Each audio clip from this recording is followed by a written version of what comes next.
1 Samuel, capítulo 17, versículos 38 a 40. Diz assim: Saul vestiu Davi com sua própria túnica, colocou-lhe uma armadura e lhe pôs um capacete de bronze na cabeça. Davi prendeu sua espada sobre a túnica e tentou andar, pois não estava acostumado com aquilo. E disse a Saul: Não consigo andar com isso, pois não estou acostumado.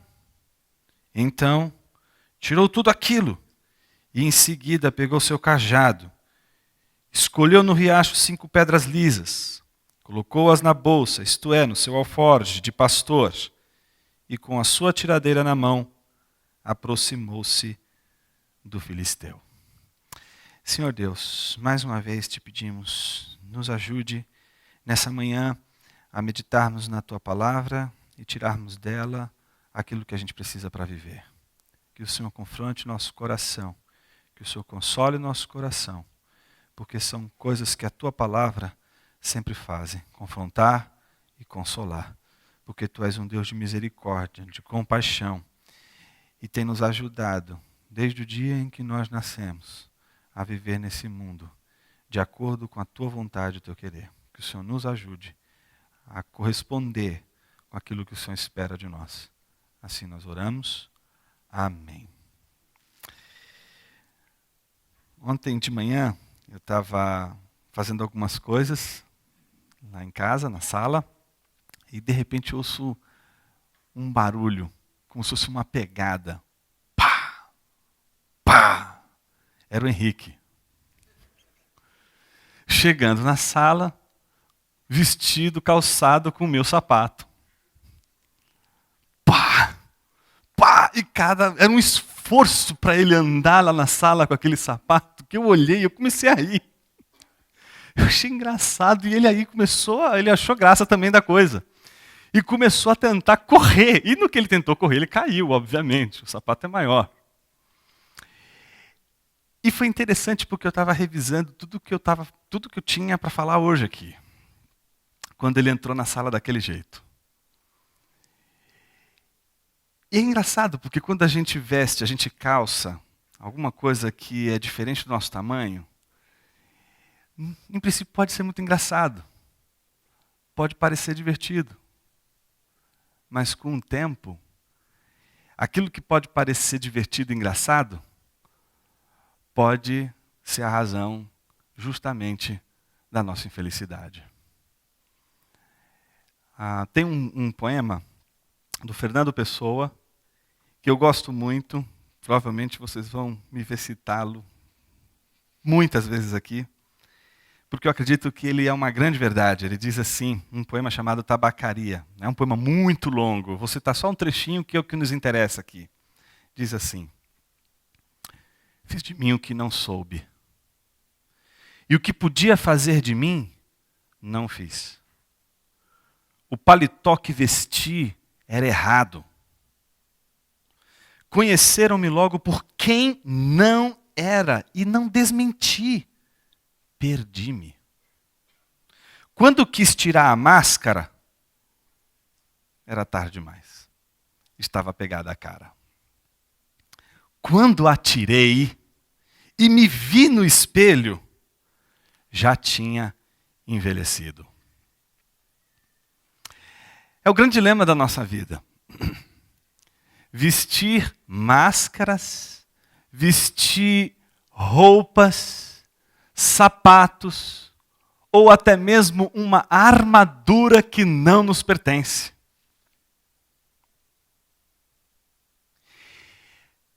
De início, isso pode parecer muito divertido. Pode parecer engraçado de cara tentar corresponder com as armaduras que nos oferecem, com as vestes que nos oferecem, com os calçados que nos oferecem, mesmo que não sejam nossos. Mas com o passar do tempo, aquilo que poderia representar uma grande aventura, uma grande piada, no final das contas, pode representar o maior drama da vida de alguém. Quando eu penso nesse texto que a gente acabou de ler, eu penso exatamente no grande desafio que estava diante de Davi. Que obviamente, num primeiro momento, pode parecer Golias. Mas se a gente parar e refletir um pouquinho mais cuidadosamente, o maior desafio de Davi não é Golias. O maior desafio de Davi é como ele lida com as expectativas que são criadas em torno dele quando ele se dispõe, aceita o desafio de lutar com aquele gigante.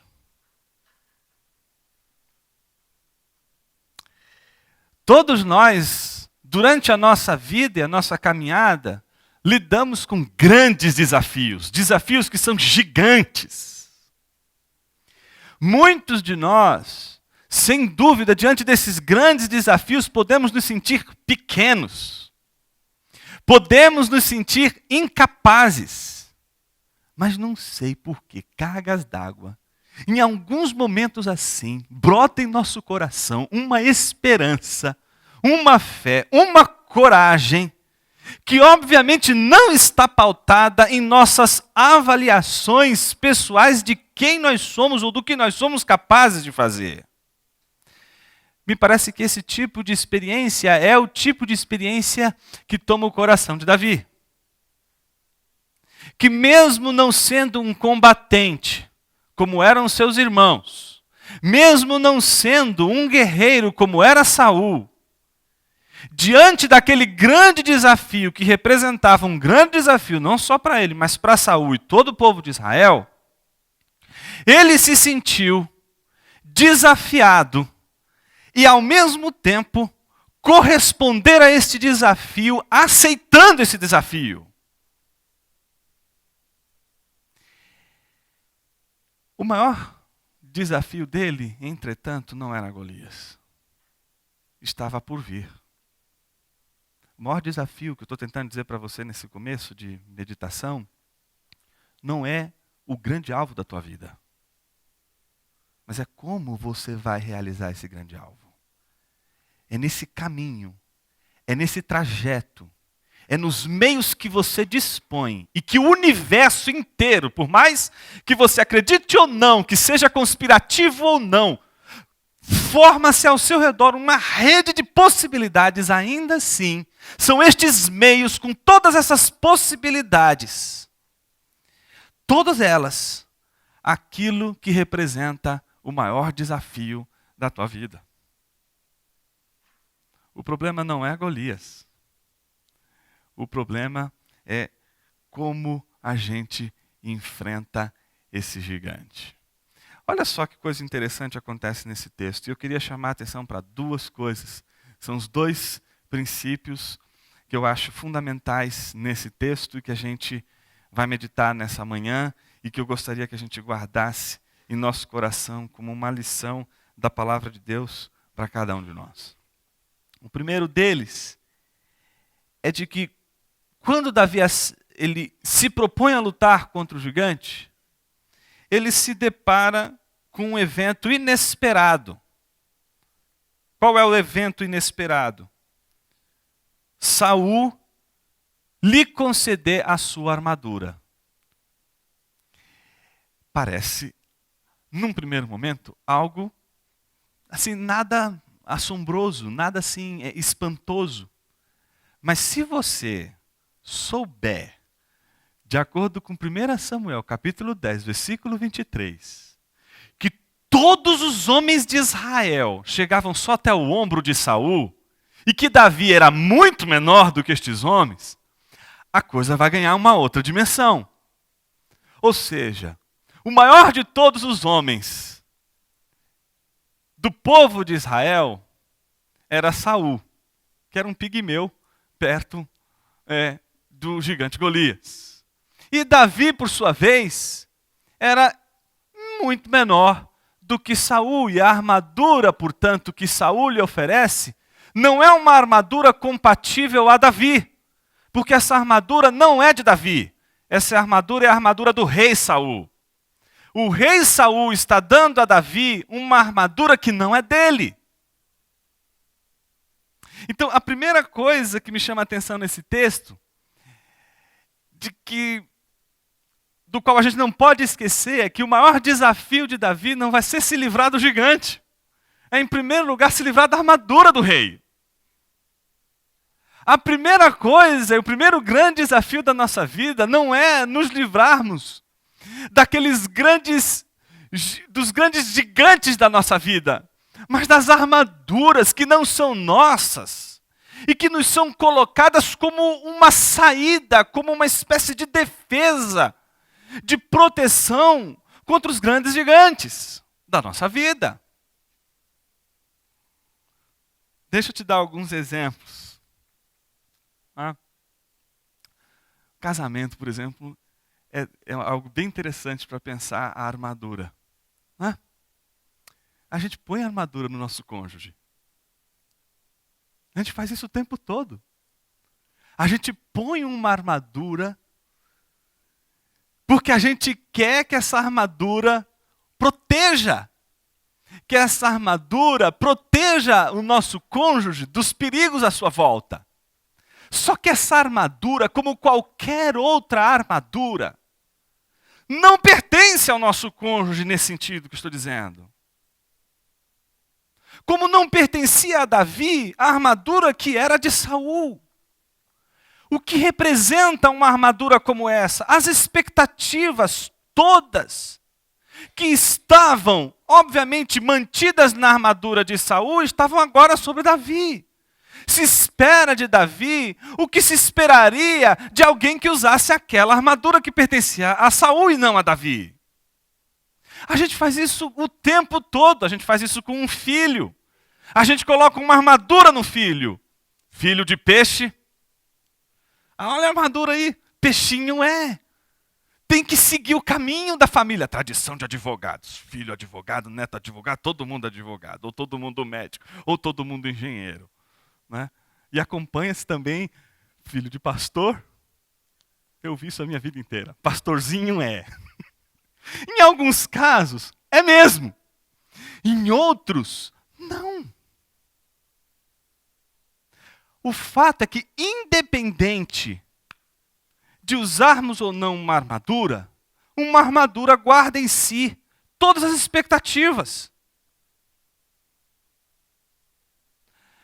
É interessante que quando a gente usa alguma armadura ou escolhe vestir uma armadura que não é nossa, como diz Fernando Pessoa, usar um paletó que não me pertence e simplesmente não rejeitamos e aderimos àquela máscara que não nos pertence, o que acontece?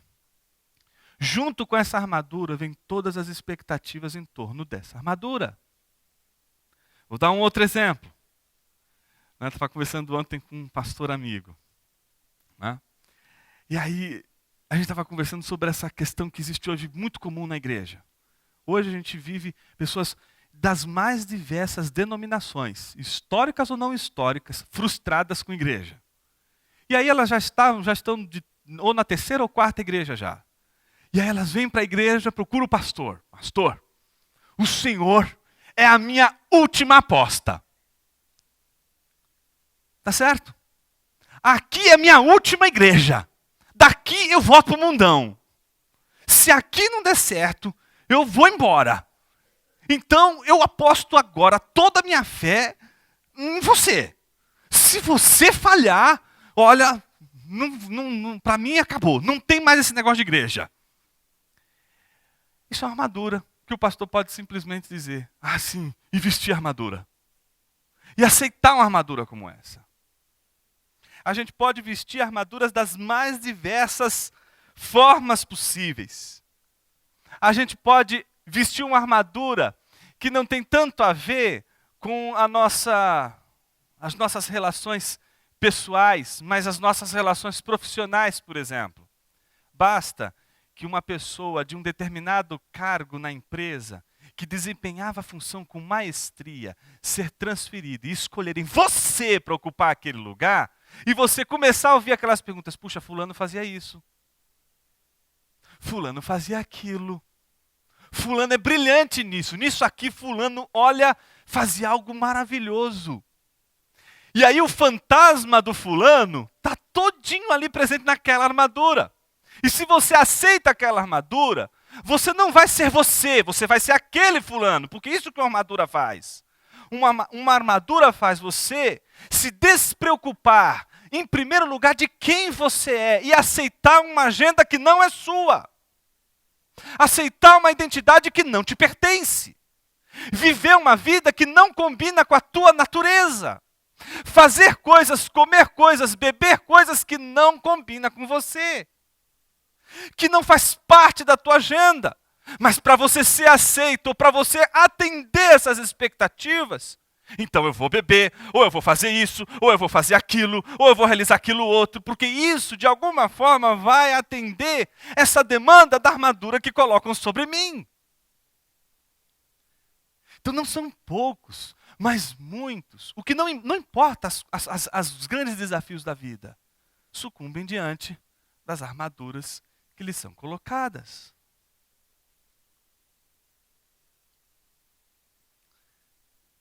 A gente espera corresponder a essas expectativas.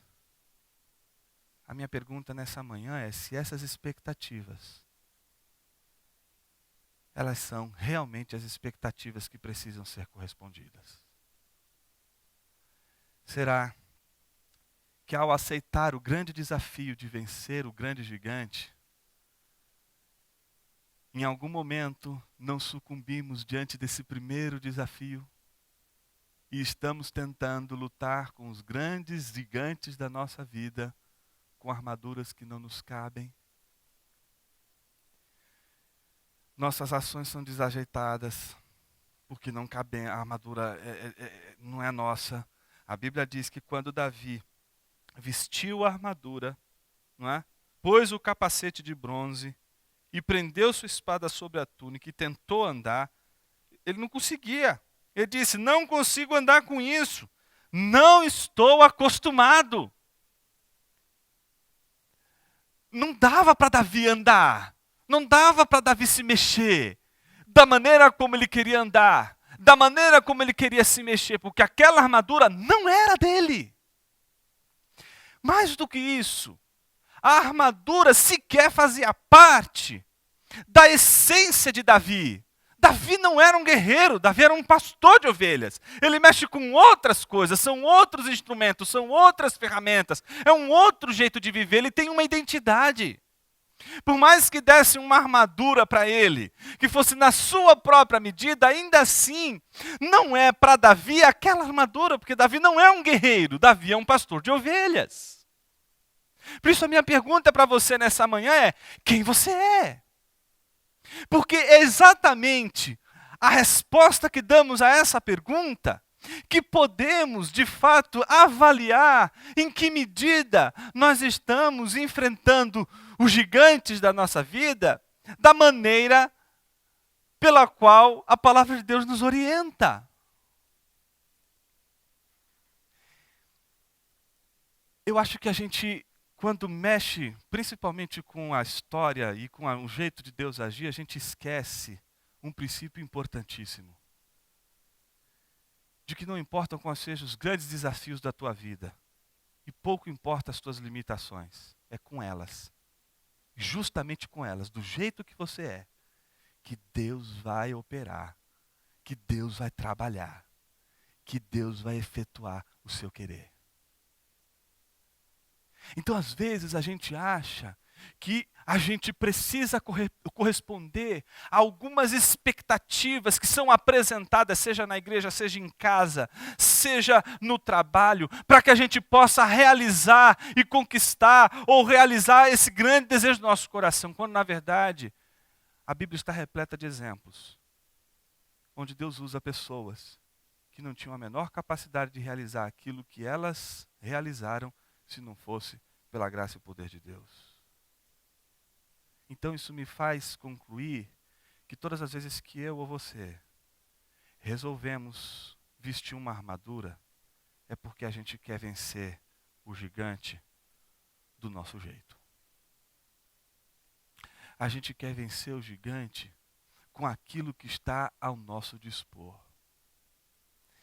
É interessante, não é? A gente vê tem um filme, O Talentoso Ripley, vocês já viram esse filme? Vale a pena dar uma olhada nesse filme. É um filme interessante, porque ele tenta o tempo todo, ele vê alguém, enxerga alguém, e ele fala, puxa, eu quero ser assim. E aí ele se torna aquele quem ele quer ser. E chega a roubar a identidade daquele que ele quer ser. Tal é a fixação que ele tem em se tornar aquilo que o outro é. O problema de uma armadura é que a gente pode tentar exatamente se tornar esse histórico e todas essas expectativas que uma armadura representa. Então não são poucos, mas muitos os que tentam realizar ao longo de suas vidas a armadura que um pai colocou sobre seus ombros. E o pai já até faleceu, e mesmo assim a gente continua tentando responder a essas exigências que essa armadura nos impõe. O problema é que o tempo passa. Como o Fernando Pessoa disse, chega uma hora em que a gente resolve então tirar a armadura, e aí quando a gente olha no espelho, a gente envelheceu. Passou o tempo. Então, se existe algum momento em que a gente precisa ter um encontro com a realidade de quem nós somos, é agora. É exatamente este o momento que nós temos de colocar nossa vida diante de Deus e dizer, Senhor, quem eu sou? É interessante como a gente lida muito mal com as nossas limitações. E porque lidamos muito mal com as nossas limitações, nós também lidamos muito mal com aquilo que a gente chamaria de foro popular, a opinião das pessoas, o que as pessoas pensam da gente, o que as pessoas pensam de nós. E boa parte das armaduras que a gente resolve vestir é por causa do medo da opinião pública, o medo do foro popular, o medo do que os outros vão achar da gente, o medo do que os outros vão pensar de nós, se tomarmos determinadas atitudes. Então, é uma ação de medo. O medo de não corresponder com as expectativas de Saul pode ser tão grande que pode levar alguém, mesmo andando desajeitadamente com uma armadura, mesmo assim querer andar com a armadura. E pode parecer engraçado no início, o problema é que no final pode se tornar uma grande tragédia.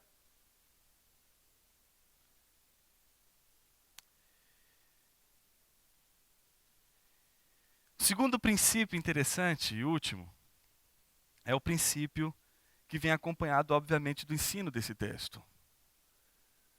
Óbvio que Davi tem consciência de que aquela armadura não lhe cabe, de que aquela armadura não lhe pertence, de que aquela armadura e todo o histórico daquela armadura e todas as expectativas giradas em torno daquela armadura pertencem a Saul e não a ele. Então, sabendo disso e tomando consciência disso, ele resiste à primeira e grande tentação antes de enfrentar o grande gigante, que é resistir justamente à tentação de usar a armadura que não cabe em nós.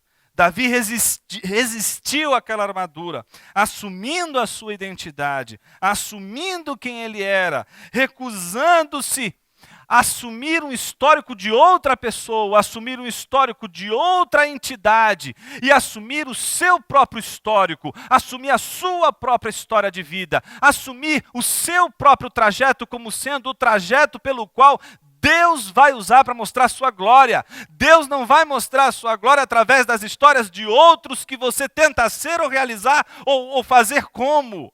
Deus quer realizar a sua glória através da sua história. Por mais que ela seja tortuosa, por mais que ela seja uma história de insucessos, por mais que ela seja uma história bateu na trave, tipo Palmeiras. Não importa qual seja o teu histórico e qual a medida do teu histórico. Deus escreve a história da nossa vida de uma maneira como nós não somos capazes de escrever. E o maior drama da nossa vida está em reconhecer que é preciso rejeitar as armaduras que não são nossas. A maior, talvez, dificuldade de nossa vida, ao longo de toda a nossa vida, é essa. John Stott, quando escreveu aquele livro, A Mensagem de 2 Timóteo, um livro belíssimo, fininho, dá para ler numa sentada. E ele vai orientando, vai lendo o texto, falando das orientações de Paulo a Timóteo, que está se sentindo acovardado, envergonhado e com muito medo, porque toda a Ásia está contra Paulo. E ele é discípulo de Paulo. Olha para Timóteo, assim, Paulo. É como a situação de Pedro, quando não é, está ali e questionam, olha, eu vi você com um nazareno. Não estava ali com um nazareno, não. Na hora que a opinião chega pesada, não. Mas você fala igualzinho a ele, mais ou menos assim, Timóteo. Timóteo fala como Paulo. Não tinha como negar a relação de Paulo com Timóteo. Timóteo está apavorado e preocupado com a opinião da Ásia. Olha o que John Stott diz a partir desse contexto. Todos nós somos muito mais sensíveis à opinião pública do que pensamos. Ou seja, a gente é capaz de dizer, eu não me preocupo com o que os outros dizem acerca de mim, não me preocupo com o que os outros pensam sobre mim, eu vou e faço. A gente sempre tem a capacidade de dizer isso diversas vezes, porque a gente pensa isso.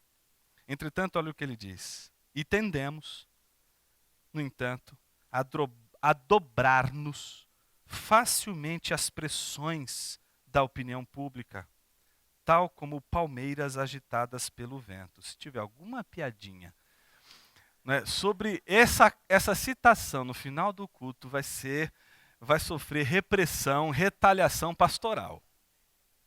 Né? Vou aproveitar que o pastor Sayão não está aqui por essas 2 semanas e a gente vai fazer algumas limpezas.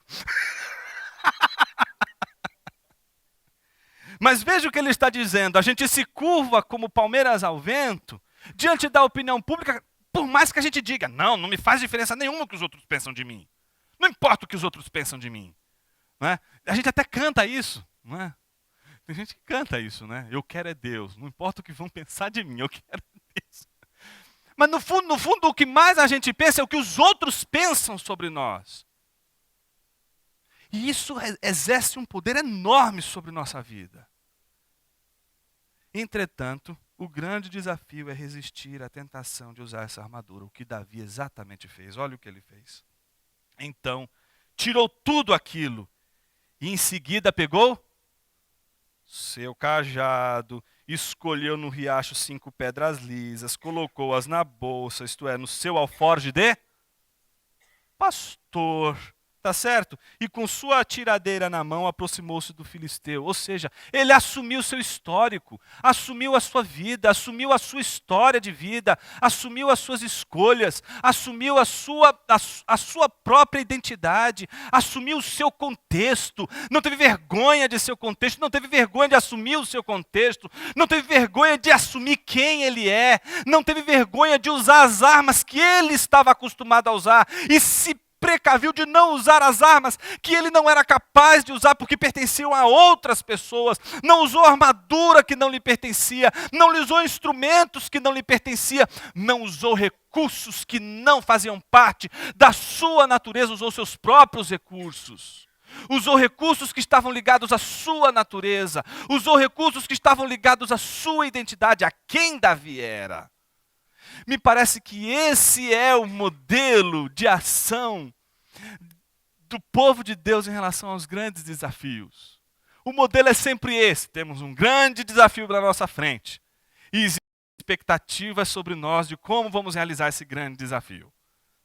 Ou a gente realiza esse grande desafio confiando apenas nas expectativas divinas, ou a gente aceita e nos curvamos diante das expectativas de como os outros querem que a gente realize a nossa vida.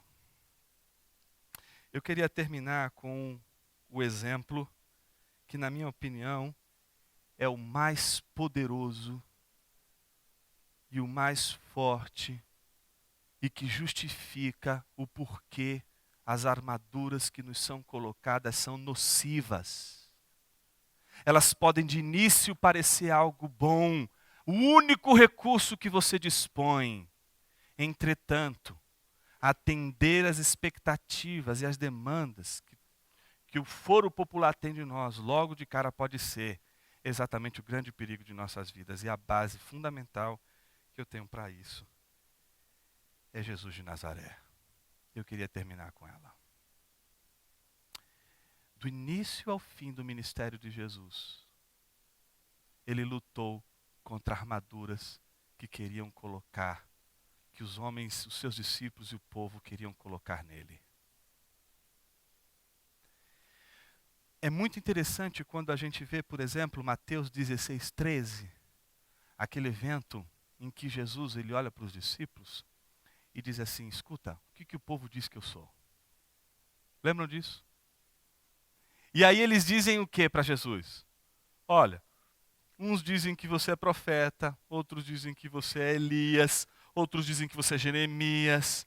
Ou seja, várias armaduras, várias expectativas em torno dessas armaduras sendo colocadas em Jesus. Jesus sabe que é assim que o povo vê, é assim que o povo encara ele.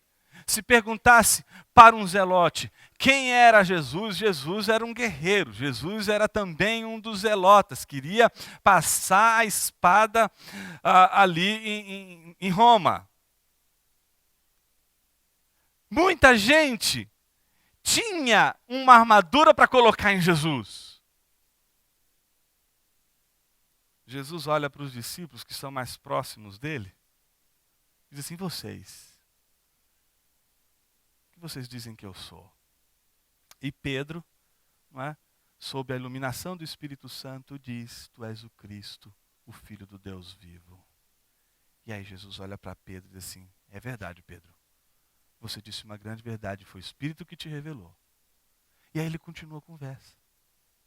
Entretanto, é necessário que o Filho de Deus seja entregue, seja rejeitado, que ele seja martirizado, que ele sofra e que ele seja entregue às principais autoridades, morra e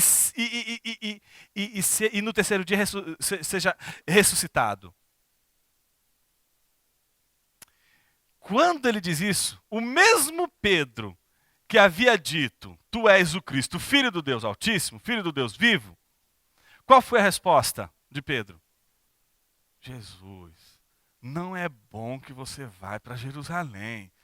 Lá vão te matar. Jesus acabou de quebrar a imagem que ele tinha.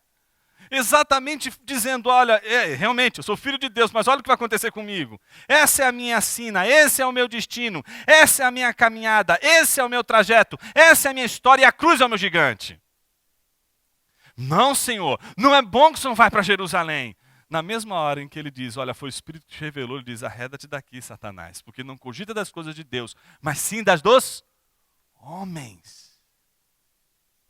Jesus tinha plena consciência de que as armaduras, não só das multidões, não só dos discípulos, mas inclusive dos 12, não cabia nele.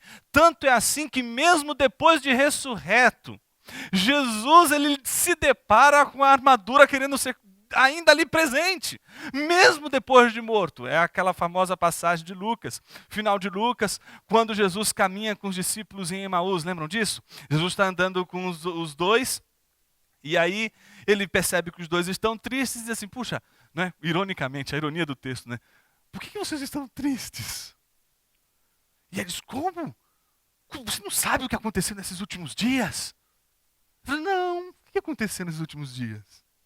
Aí ele diz: poxa, aquele que nós esperávamos, que seria o Redentor de Israel, que redimiria Israel, ele morreu. Ou seja, em todo o imaginário dos discípulos no caminho de Emaús, não passava em hipótese alguma a verdadeira identidade de Jesus na cabeça deles. Eles não conseguem, e aí é interessantíssimo o texto, né? Porque eles mesmos não conseguem reconhecer aquele com quem eles estavam andando há tanto tempo. É interessante como a gente é capaz de querer e de algum momento das nossas vidas tentar atender às armaduras que nos colocam. Mas Jesus, nos ensinou, como Davi também nos ensinou, que vestir as armaduras que nos são colocadas, elas nos impedem de realizar a missão para a qual Deus nos chamou a realizar. É preciso assumir a identidade. É preciso assumir quem nós somos. É preciso assumir a nossa história. Às vezes a gente olha para a nossa história e diz assim, puxa, minha história é muito ruim. Eu queria muito que minha história fosse diferente. Né? Seja uma pessoa que, por exemplo, teve uma experiência de divórcio no passado, e aí volta novamente a ter um coração apaixonado por alguém, casa, mas não consegue se livrar da armadura. E põe a armadura do casamento passado no casamento de hoje. A gente lida com o tempo todo com essa maneira, não só de submetermos as armaduras que nos colocam, mas a também colocar armaduras em pessoas que estão à nossa volta. A gente é mestre em colocar armaduras nas pessoas da igreja, nos nossos irmãos. A gente é mestre em colocar armaduras em filhos, na esposa, no esposo. Você acha mesmo que você, sendo capaz de colocar armaduras nos outros, não seria você também capaz de colocar uma armadura para você mesmo, cuja essa armadura não lhe pertence, não descreve quem você é? Eu acredito que nós somos capazes de forjar armaduras que não nos competem. A gente é capaz de fazer isso, porque a gente não se conhece, porque a gente não sabe quem de fato a gente é. Mas a gente tem algo a nosso favor. A gente tem os olhos de Deus como espelho da nossa alma. E todas as vezes que nós dobramos os nossos joelhos e, como o salmista Davi, dizemos: Senhor, sonda o meu coração, a gente está dizendo: Senhor, que os teus olhos sejam espelho da minha alma. Olha profundamente o meu coração, porque eu não posso olhar o meu próprio coração. Eu não posso enxergar meu próprio coração. Mas todas as vezes que o Senhor olha no meu coração, nos teus olhos está refletido a realidade de quem eu sou. Você tem algumas possibilidades de saber quem você é. Por você mesmo, virando-se para dentro de si mesmo, buscando lá na interioridade descobrir quem você é. Você pode, na tentativa de conversar com o outro, saber quem você é, isso é muito bom. Está aí o aconselhamento cristão, que ajuda muito nisso. Não é? Mas existe um outro movimento, que é o movimento em direção a Deus. Esse movimento é aquele que espelha verdadeiramente quem nós somos. Às vezes, a gente precisa ouvir de Deus quem nós somos. E se a gente não parar o que a gente está fazendo, para dizer: Senhor, revela-me a mim mesmo, porque eu não sei quem eu sou, porque eu tenho rejeitado a minha história, porque eu tenho rejeitado tudo o que eu sou por conta de todos os limites que tenho. Se a gente não fizer isso, a gente não vai conseguir vencer os grandes gigantes, os grandes desafios que estão diante de nós.